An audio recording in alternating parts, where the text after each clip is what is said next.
Welcome to Vipin sir chemistry classes. Student, आज का topic है बोहर मॉडल। स्टूडेंट, ये जो टॉपिक है नीट के पॉइंट ऑफ व्यू से, जेई मेन के पॉइंट ऑफ व्यू से और 11th क्लास के लिए सबसे इम्पॉर्टेंट टॉपिक है।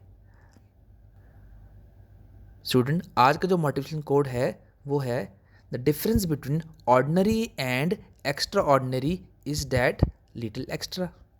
The difference between ordinary and extra ordinary is that little extra. तो बेटा आप लोगों को डिसाइड करना है कि आपको जस्ट नीट क्वालिफाई करना है या अच्छे मार्क्स से क्वालिफाई करना है। ये आप लोगों का एफर्ट है, ये आप लोगों का लिटिल एक्स्ट्रा वर्क है जो आप लोग करोगे या आप लोग स्मार्ट स्टडी करोगे as compare to other student. तो स्टूडेंट आप लोग एक्स्ट्रा एफर्ट करिए, मैं भी आप लोगों के लिए एक्स्ट्रा एफर्ट करूँगा, अच्छा कंटेंट दूंगा ताकि आप लोगों के अच्छे नंबर नीट में आ सकें। तो स्टूडेंट चलते हैं अपने टॉपिक पर। Topic is Bohr atomic model. चलिए student, topic is Bohr atomic model. बेटा ये मॉडल बेस्ड है प्लैंक्स क्वांटम थ्योरी पर। प्लैंक्स क्वांटम थ्योरी शॉर्ट में समझते हैं, ये कहती है कि सन जो एनर्जी आएगी वो पैकेट ऑफ एनर्जी बंडल की फॉर्म में आएगी जिसको फोटोन कहते हैं, और वो एनर्जी डिस्क्रीट होगी, डिसकंटिन्यूस होगी। चलिए बेटा नेक्स्ट पॉइंट इज़ किसके लिए एप्लीकेबल है, सबसे इंपॉर्टेंट पॉइंट है, ध्यान से समझना इसको। ये एप्लीकेबल है यूनी इलेक्ट्रॉनिक स्पीसीज, ऐसी स्पीसीज जिनके पास एक इलेक्ट्रॉन है। जैसे हाइड्रोजन के पास एक इलेक्ट्रॉन है, लिथियम के पास 3 थे, 2 चला गए, अब इसके पास एक इलेक्ट्रॉन है। इस तरह हीलियम पॉजिटिव के पास एक इलेक्ट्रॉन है। जिनके पास एक इलेक्ट्रॉन होगा उनके लिए एप्लीकेबल है। जैसे अगर हमें बोला जाए लिथियम के लिए एप्लीकेबल है, नहीं, क्योंकि लिथियम के पास 3 इलेक्ट्रॉन है। बट लिथियम 2 पॉजिटिव के लिए एप्लीकेबल है क्योंकि यहाँ पर 2 लूज हो गए, एक बच गया। इसी तरह बेटा ये बेस्ड है पार्टिकल नेचर ऑफ इलेक्ट्रॉन। अब इसके मेन पॉइंट्स क्या हैं? मेन पॉइंट्स आप लोगों को आते हैं, ये बहुत सिंपल है कि सेंटर में न्यूक्लियस है, न्यूक्लियस के आसपास इलेक्ट्रॉन रिवॉल्व करते हैं। सेंटर में न्यूक्लियस है, इसके आसपास इलेक्ट्रॉन रिवॉल्व करते हैं। न्यूक्लियस में 2 चीज़ें होती हैं बेटा, प्रोटॉन और न्यूट्रॉन। अब जैसे सन सेंटर में है, इसके आसपास डिफरेंट प्लैनेट रिवॉल्व करते हैं, वैसे ही सेम कंसेप्ट है बोहर एटॉमिक मॉडल। अब आगे बढ़ते हैं। अब नेक्स्ट पॉइंट है जी path of nucleus is circular. अब इसमें क्या होता है कि न्यूक्लियस और इलेक्ट्रॉन में एक फोर्स है, डेट फोर्स सेंट्रीफ्यूगल फोर्स। अब न्यूक्लियस और इलेक्ट्रॉन में फोर्स जो आपस में अट्रैक्ट कर रही है इन दोनों को, वो किसके बराबर है? Centrifugal force of moving electron की। अब एक इलेक्ट्रॉन जो है सपोज वो फर्स्ट शेल में रिवॉल्व कर रहा है, दूसरा वाला सेकंड में, फिर नेक्स्ट वाला थर्ड में। तो ये थ्योरी कहती है कि फर्स्ट वाला फर्स्ट में ही रिवॉल्व करेगा, सेकंड वाला सेकंड में रिवॉल्व करेगा, थर्ड वाला थर्ड में रहेगा। मीन्स ये स्टेशनरी रहेंगे, ये मूव नहीं करेंगे, ये अपने फिक्स जगह पर रहेंगे। इन जो ऑर्बिट्स हैं, फर्स्ट वाले को के बोलेंगे, सेकंड को L, M, N, O, so on, चलते जाएंगे। ठीक है बेटा, आगे बढ़ते हैं। अब जैसे ही एक इलेक्ट्रॉन ने एनर्जी गेन करी तो ये जंप करेगा हायर ऑर्बिटल में, और हायर वाले ने एनर्जी लूज़ करी तो वो जंप करेगा लोअर में। तो ये पहली बात तो ये स्टेशनरी होते हैं जब तक एनर्जी लूज़ या गेन नहीं करें। जैसे इन्होंने गेन करी तो जंप करेंगे हायर ऑर्बिटल पर, अगर लूज़ करेंगे तो लोअर ऑर्बिटल पे जंप कर जाएंगे। तो इनकी जो एनर्जी ऑफ क्वांटम है वो होती है वो किसे निकालेंगे? Higher minus lower. आगे बढ़ते हैं बेटा।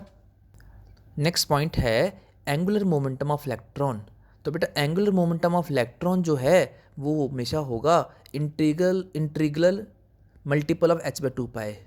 बेटा ये फॉर्मूला बहुत इंपॉर्टेंट है, आप लोगों को याद रखना है। ये mvr/h/2π, ये फॉर्मूला कब लगाना है? Angular momentum of electron in any orbit, ये ऑर्बिट का है।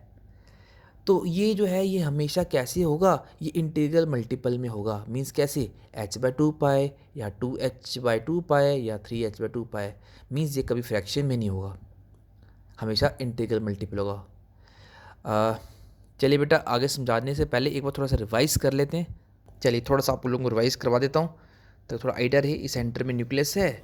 अब न्यूक्लियस में क्या होता है बेटा? प्रोटॉन और न्यूट्रॉन, और इसके आसपास इलेक्ट्रॉन रिवॉल्व करते हैं। ये फर्स्ट शेल आ गया, ये बेटा आपका सेकंड शेल थोड़ा साफ नहीं है, ये सेकंड शेल आ गया। और बना के देखें अगला, तो ये आप लोगों के लिए आ गया थर्ड वाला। तो बेटा ये फर्स्ट शेल है, तो इसको 1, ये सेकंड शेल है, ये 2, ये थर्ड शेल है तो 3। इसको हम K कहते हैं, इसको L कहेंगे, इसको M कहेंगे। सेंटर में न्यूक्लियस है, size of nucleus very very small, और ये सेंटर में एटम का सारा मास न्यूक्लियस में होता है, और इसमें प्रोटॉन न्यूट्रॉन है, और इसके आसपास इलेक्ट्रॉन रिवॉल्व कर रहे हैं।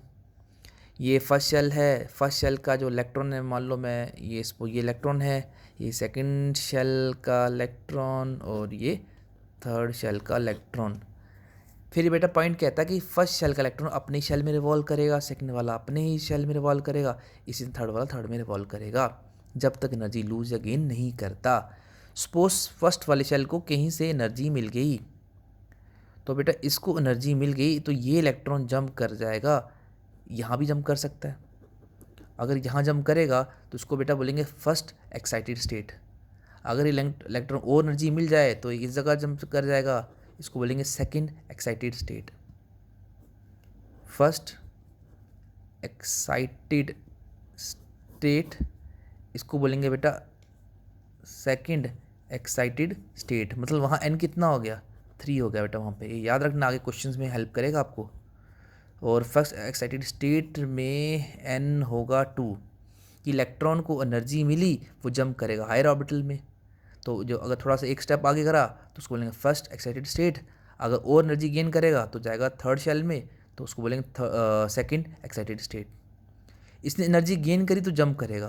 तो सपोज अगर थर्ड इलेक्ट्रॉन जो है वो थर्ड इलेक्ट्रॉन, सपोज यहाँ थर्ड इलेक्ट्रॉन है, ये एनर्जी अगर लूज़ करता है तो लूज़ करेगा तब बेटा ये लोअर ऑर्बिटल में जाएगा। ये थ्योरी का पॉइंट है कि एनर्जी अगर वो गेन करता है तो हायर ऑर्बिटल में जाएगा, अगर लूज़ करता है तो लोअर ऑर्बिटल में जाएगा। और इनका जो एंगुलर मोमेंटम है वो h/2 के बराबर आएगा हमेशा इंटीग्रल मल्टीपल पर। चलिए अब हम देखेंगे इसकी एप्लीकेशन। तो बेटा इसकी जो पहली एप्लीकेशन है वो है स्टेबिलिटी। ये स्टेबिलिटी बढ़ा देता है। ये एक्सप्लेन करता है स्पेक्ट्रा ऑफ हाइड्रोजन एटम। अगर अब आ गया बेटा एंट्रेंस के मेन क्वेश्चंस, इससे हम रेडियस पता कर सकते हैं, एनर्जी पता कर सकते हैं, वेलोसिटी पता कर सकते हैं, टाइम पीरियड पता कर सकते हैं बोहर मॉडल से। तो पहला है हमारे पास एनर्जी ऑफ वेरियस ऑर्बिट्स और शेल। तो बेटा फॉर्मूला है उसका R=n²/z/a0। R=n²/z/a0। अब a0 ये कांस्टेंट है, ये पिकोमीटर में हुआ तो वैल्यू होगी बेटा 52.9 pm और 0.529 एंगस्ट्रॉम। तो ये जो R है ये डिपेंड करेगा n के ऊपर डायरेक्टली। अगर बोलें first shell radius first shell में, सेकंड में, थर्ड में कितना होगा, तो बेटा ये n है नंबर ऑफ शेल्स। तो फर्स्ट शेल में n का स्क्वायर 1 का स्क्वायर 1, टू सेकंड शेल में 2 का स्क्वायर 4, थर्ड शेल में 3 का स्क्वायर 9। तो बेटा ये रेशियो आ सकता है एग्जाम में, बोल सकता है कि फर्स्ट शेल में अगर x है तो बताओ थर्ड शेल में कितना होगा, वो होगा 9x। इसी तरह अगर बात करें तो हम रेडियस निकाल सकते हैं। तो अगर फर्स्ट शेल होगा तो बेटा फॉर्मूला पुट करना है, फर्स्ट शेल n1 होगा। जेड था बेटा हाइड्रोजन, हाइड्रोजन का वो Z1 होता है, एटॉमिक नंबर इसलिए 1 रख दिया, बाकी सेकंड शेल में सेकंड वैल्यू पुट कर दी। ये तो मल्टीप्लाई सिंपल। तो बेटा इससे हम वेलोसिटी फाइंड कर सकते हैं। तो वेलोसिटी का जो फार्मूला है वो फार्मूला बेटा v=z/n × 2.188 × 10⁸ सेंटीमीटर पर सेकेंड।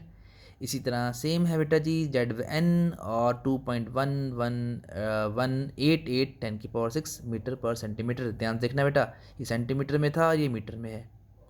अगर हम ध्यान से देखें तो इनका रिलेशन v और n का इन्वर्सली है।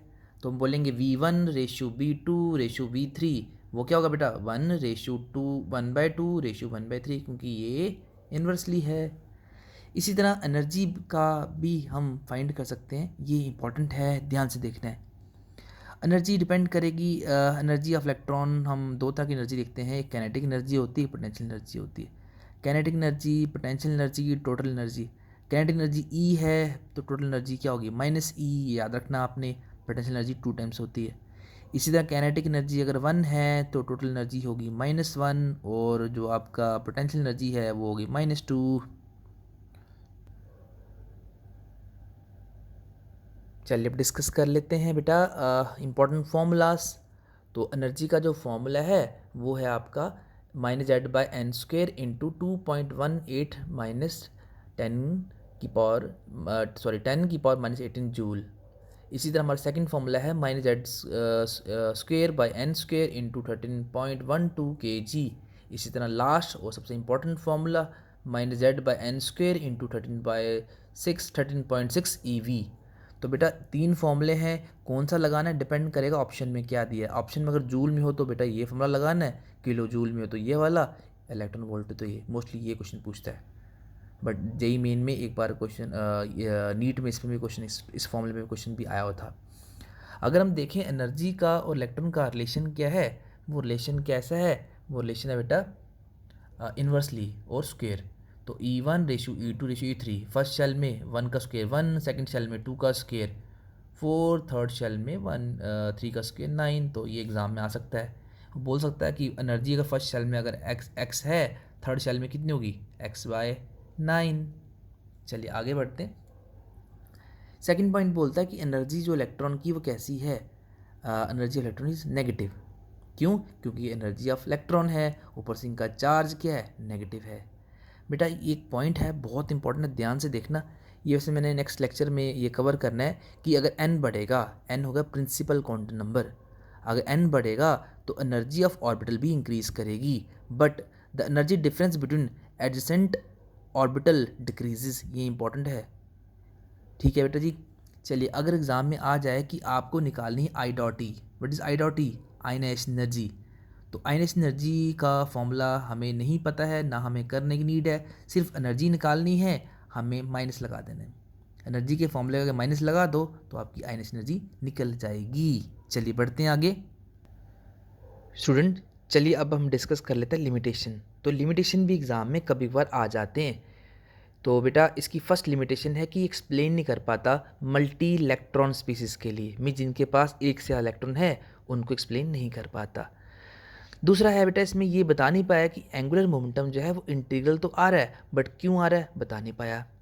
इसी तरह बेटा हमारे पास एक और कंसेप्ट है कि जो स्प्लिटिंग है स्पेक्ट्रम लाइंस की, उनको भी नहीं बता पाया कैसे ब्रेक होती हैं। इलेक्ट्रिक फील्ड में, मैग्नेटिक फील्ड में किस तरह स्प्लिट हो रहा है ये बता नहीं पाया। अगर line splitting of spectrum lines under influence of magnetic field, उसको बेटा बोलते हैं जी मैन इफेक्ट्स। इसी तरह अगर इलेक्ट्रिक फील्ड में वो स्प्लिटिंग हो रही हैं तो इनको बोलेंगे स्टार्क इफेक्ट। ये बेटा इंपॉर्टेंट है, ये एग्जाम में आया हुआ क्वेश्चन एक दो बार, तो इनको अभी भी आने के चांसेस हैं कि splitting of spectrum lines under the influence of magnetic field, that is Zeeman effect. इसी तरह splitting of spectrum lines under the influence of electric field, that is Stark effect. चलिए स्टूडेंट अब कुछ questions कर लेते हैं, देखते हैं आपने कितना गेन किया है और क्वेश्चन से आप कुछ एक्स्ट्रा भी आप गेन करोगे। चलिए स्टार्ट करते हैं। चलिए स्टूडेंट स्टार्ट करते हैं न्यूमेरिकल। क्वेश्चन है calculate the radius of third and fifth orbit of helium. Third और फिफ्थ ऑर्बिट किसका, हीलियम आयन का। बहुत सिंपल है बेटा, थर्ड R3 को डिवाइड करेंगे R5 से। तो बेटा रेडियस का फॉर्मूला क्या होता है, वो होता है 0.529 इंटू एन स्क्वेयर। तो बेटा एन क्या है यहाँ पे 3, तो 3 का स्क्वेयर। जेड कितना बेटा, हीलियम, हीलियम का जेड कितना होता है 2। इसी तरह फिफ्थ के लिए तो बेटा 0.529 तो सेम रहेगा। ये एन कितना बोल रहा है 5, तो 5 का स्क्वेयर, जेड हीलियम का हो गया 2। बेटा ये कैंसल आउट, आप लोग सॉल्व करोगे तो आपका आंसर अप्रॉक्स आ जाएगा 9/25।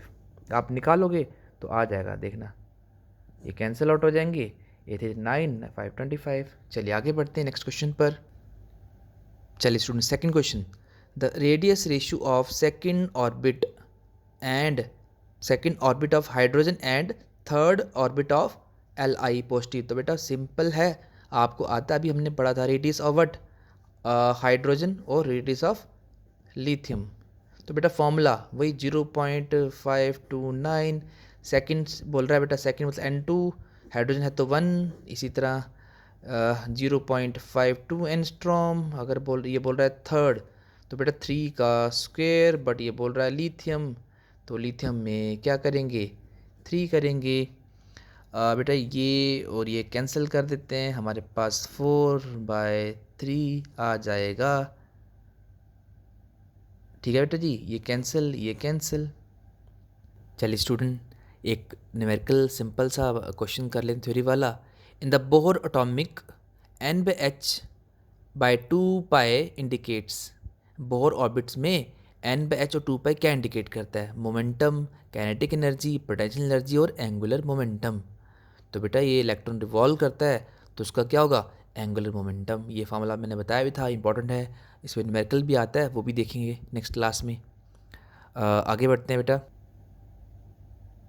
चलिए नेक्स्ट क्वेश्चन है, the calculate the radius of second excited state of lithium ion. Second excited state means n कितना हो गया? 3। अभी 3 आया कहाँ से वो देखते हैं। ये 1, ये अगर ऐसे मान लो ये इलेक्ट्रॉन यहाँ पे है, इसको एनर्जी मिल गई समहाउ, तो बेटा ये जंप कर गया। तो ये जंप करा, इसको बोलेंगे बेटा फर्स्ट एक्साइटेड स्टेट। अब इसको समहाउ और एनर्जी कहीं से मिल गई तो ये जंप कर गई इस जगह पर, तो बेटा ये हो गया आपका सेकंड एक्साइटेड स्टेट। तो अगर ये n1 था, ये n2 होगा और ये n3 होगा। तो सेकंड एक्साइटेड स्टेट में n की वैल्यू 3 होगी। तो बेटा बाकी तो सिंपल ही है, आपको तो आता ही है। तो पता ही आपको फॉर्मूला है बेटा 0.529 सेकेंड एक्साइटेड स्टेट है। तो 3 का square n square by Z, Z है लिथियम, तो 3 बेटा ये और ये कैंसिल, तो आप लोग मल्टीप्लाई करेंगे तो ये कितना होगा? अप्रॉक्सीमेटली 1.5 एंगस्ट्रॉम आप लोग कर सकते हैं। तो इसमें मेजर क्या है समझने वाला? Second excited state means N jump करा, एनर्जी मिली तो फर्स्ट एक्साइटेड स्टेट में आया, जहाँ एन की वैल्यू कितनी होती है? 2। अभी और एनर्जी मिलेगी तो और हायर ऑर्बिट में जाएगा, जिसको बोलते हैं सेकंड एक्साइटेड स्टेट, जहाँ एन क्या होता है? 3। आगे बढ़ते हैं स्टूडेंट, स्टार्ट करते हैं। ये आ गया आपका radius ratio of second excited state and first excited state of lithium. तो बेटा ये है second excited state of what? Hydrogen, और ये स्टेट ऑफ लिथियम। सेकंड है बेटा, अभी बताया आपको n कितना होगा? 3। तो 0.529 इंटू 3 का स्क्वायर अपॉन जेड, जेड होता है 1। इसी तरह हाइड्रोजन है इसलिए जेड 1। फिर इसी तरह आ गया 0.529 लिथियम के लिए बोल रहा है फर्स्ट स्टेट, तो एंड कितना होगा?